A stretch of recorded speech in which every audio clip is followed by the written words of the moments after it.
Hello again. Figured I'd make a little less, hopefully the quality of this video is better than the last one, but we're going to go over a different build. It's still sort of a speed farm setup. This time though, instead of using the Talrashas, it's going to use the Veers set. So this one, in my opinion, is a little harder to get snowballing. The damage is it's just kind of depending on how you like to play it, but we'll kind of go over it the same way we did last time. We'll run through the gear, skill setups, and then I'll go through. I won't forget about the Paragons of the Cube. So this one, the main set is through the Veer set. So Archon gets every rune effect. Each Archon stack also increases attack speed, armor, and resistances by 1%. Archon will also stack when you hit with an ability. So this whole set, you're going to want to be in Archon form as much as you possibly can, because you'll notice when you kind of play through with this that when you're not in Archon form, not doing a whole much of anything really. And I think the Veer set will be easier to get than maybe like a full Talrashas or some other thing. Because this is the first set that I used to farm through to get, to the Talrashas, and then working on the Delseer set. So I'm using, for the Veers, I'm using the head, shoulders, gloves, boots, and pants, and then I'm running a 2-set Talrashas. You don't really need this. It was just sort of, I have it on hand. I mean, this is the neck piece I had, so it was like you just get the added damage as you're kind of going through with the passive meteors. I don't really think they do all that much since I'm not using the Nilfer's Boast, but it's sort of what I had. So you can fill it in with whatever you like. For the waist, this is pretty huge. You're gonna want a Fazula's Improbable Chain. So the big thing about this is you automatically start with up to 50 Archon stacks. This is huge. So it basically means when you go into Archon form, you already have the 50% attack speed, armor, and resistances. So it's a whole lot of tankiness and a good amount of damage. I use a cooldown reduction gem in the head because you want to be in Archon form as much as possible. For the bracers, I'm using the Ranslord's Folly. You don't have to use this. This is just sort of, I thought it was cool, and it'll group all the little tiny enemies up for your spectral blades, and when the meteors hit, and the meteors do a decent amount of damage, but it's kind of something on the side. You can easily replace this with like a Nemesis bracers or kind of whatever you want. This is a pretty big part of this. Is the damage step up set for this set. It's the Chantoto's Will and the Chantoto's Force. So what you'll see with this is that every second while in Archon form, you expel a wave of destruction, dealing 350% weapon damage to enemies within 30 yards. And then every time you hit it in an attack while not in Archon form, 350% damage is added to the wave of destruction, stacking it 20 times. So the idea is, while you're out of Archon form for that small amount of time, you're getting up to 20 stacks, and then once you're in Archon form, you're constantly pulsing for a ridiculous amount of damage. So this took me the longest time to get this part of the set, was Chantoto's Force. So it'll work without it, but this is just a really large damage portion. You don't have to. You're just pulsing damage. So as far as the gear goes for the skill setup. And you can swap this to kind of whatever you want, because I just kind of, your Archon form is going to detonate all 4 element types, but this is just, you can just pull whatever you want, whatever you like to play with here. So because I have the bracers, I'm using Energy Twister with Raging Storm, so it just pulls enemies up, and then it'll combine to a big Energy Twister. Spectral Blades with the Barrier Blades to kind of, while you're out of Archon form, you're nowhere near as tanky, so this just helps sustain while you're kind of either waiting on cooldown or what have you.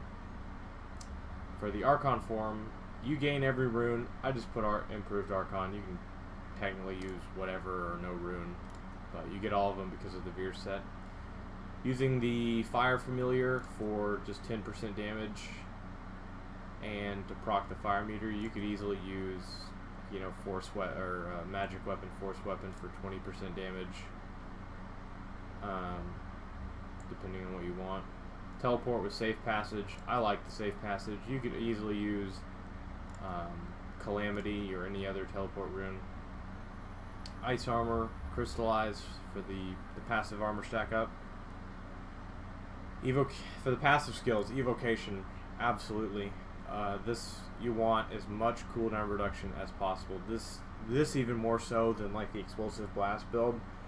You want Archon form up as often as you can get it. I like having Dominance for the shield. I mean, you get a tanky as all hell. So you could go with like Elemental Exposure for passive damage, and Audacity. This is another one where you're going to be up in monsters' faces, so you always want that 30% damage. An Unstable Anomaly, unless something happens. These passives are pretty. You can swap them out for kind of whatever your playstyle is, or however you like it. If you really want to go for it, you can go for like Glass Cannon, Illusionist for more mobility. Just really Evocation's the only Evocation and Audacity. The only things I would say would be your better choices. We can even do the Force Weapon for this kind of demonstration. For the cube, still have the Ingeome. I love this thing for the speed farming, especially. It's even more valuable in this build than the Explosive Blast build, because as you'll see, when you're not in Archon form, it's very painful to get anything done. So this just helps you have it almost permanently, and you'll see that the Archon will start double stacking, and I'll show you what that means. As for the armor, we're going to go with the Swami. So the bonuses from Archon stacks now last 20 seconds after Archon expires. This just helps you to continue dealing damage and stay tanky after you've exited Archon form. So you keep your stacks of attack, speed, armor, and resistances. And for our ring, the Ring of Royal Grandeur. Again, you don't have to have the Royal Ring. You could easily use a Convention of the Elements or some other ring. It's just that I like using the 2-set Tel Rashes. If I didn't have this 2-set, then I'd swap out the ring. So that's kind of up to you on that sort of thing. Paragon points are roughly the same. We've got the maxed out movement speed, Rester and Intelligence, offense, max cooldown reduction, crit hit damage, and then I put in crit hit chance. Attack speed's also good here, but cooldown reduction is your main focus. Defense, armor, and percent life, and then I would go resist all after that. And then utility, area damage, and then life on hit. Right. This build is not resource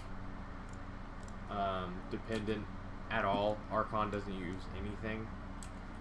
So we'll do a normal rift. And before I forget, the legendary gems are the same. I just use Bane of the Trapped on everything. Bane of the Powerful. This is even more snowbally, so this is even more important than the other build. And then Boon of the Hoarder. And you'll notice we're not using the focus or the focus restraint combo this time. In Archon form, it doesn't really seem to. It just doesn't proc. And I like the Avarice Band for this setup. So the Avarice Band is, you can get this from Act 3 bounties. Only from Act 3 bounties. You can't gamble it or craft it or anything like that. And each time you pick up gold, your gold and health pickup radius is increased by 1 yard for 10 seconds, stacking up to 30 times. So since you have Boon of the Hoarder and you're always picking up gold, the radius just gets enormous, and you will pick up anything and everything from that radius. So since we've covered all that, we can jump into a run here, and I'll show you kind of the when we double stack, what this damage and toughness will start to look like. So it can be a little rough at the beginning to get started, because what you want to do is when you really get going is when you start double stacking the buffs. Hopefully the rift is nice enough to us that we're able to double stack it.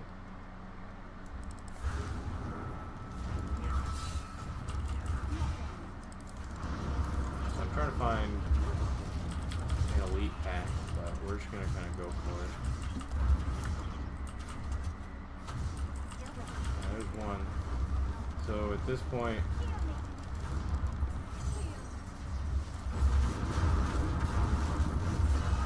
we're just spamming explosive blast and the left click. So we get the kill there luckily. And you can see this is stacked up to 107 times, so we're at 42 million toughness and 12 million damage. And there's just an example of the energy twister, kind of grouping everything up.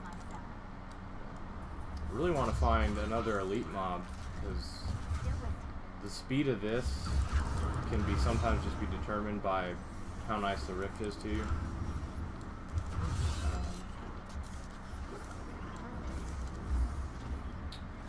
There's another elite mob. So you typically don't use Disintegrate when you're in Archon form for this. What you want to be doing is, you can see the pulse of destruction there. Your Arcane Strike does a lot more damage and hits much faster than the Disintegrate does.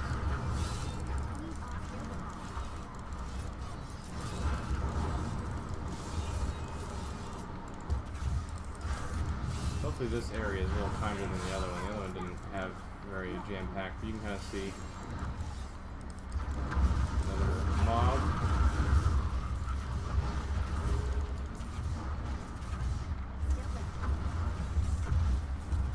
And so with the Engiome, you can just sort of spam teleport and kind of look for your next mob. I want this to start double stacking, so hopefully we kill this mob right here so I can kind of show you what your numbers start to look like. If the game would be so kind. Oh. So right there, you saw it for a split second. Hopefully we get to do it, but it starts to double stack. So you can have these Archon buffs, the Empowered, will start to overlap, and which will start to give you some pretty ridiculous bonuses. But this hasn't been the most kind rift in terms of elite placement, so we were kind of behind on. We haven't been really able to keep the Archon form up as much as you potentially could. But we'll start to double stack it there. Ooh, nice. Okay, so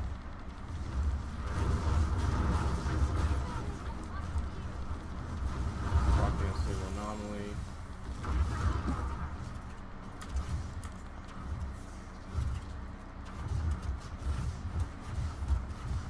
Even the Oasis map is empty. I would rather have the other rift I did the other video with.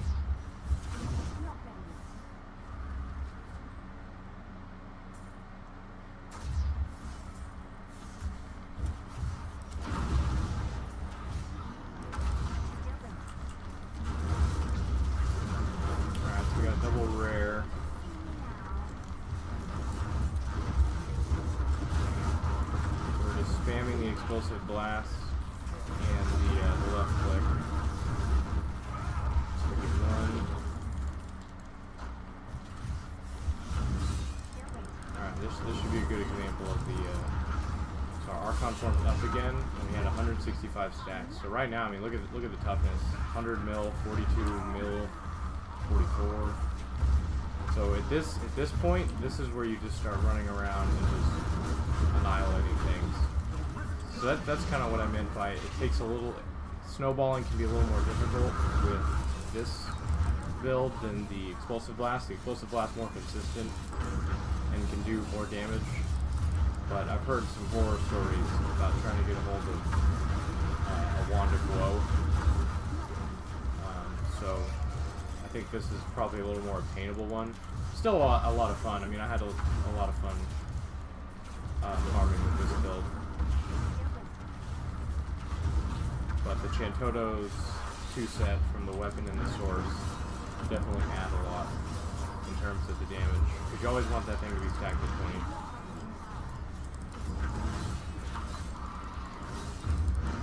clear these guys out, go back to town.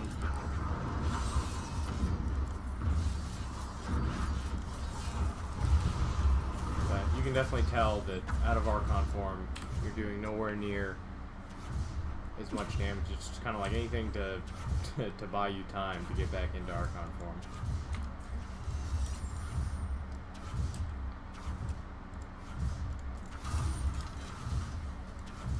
That about does it for this video. Hopefully the quality's a bit better than the last one. The other one was a little rough. I didn't have it set up right. So again, this is the Veers speedrun set with the Archon. A little easier to obtain. I found a lot of these as opposed to the other build, which are just a lot of one of. So I hope you enjoyed the video. Thank you.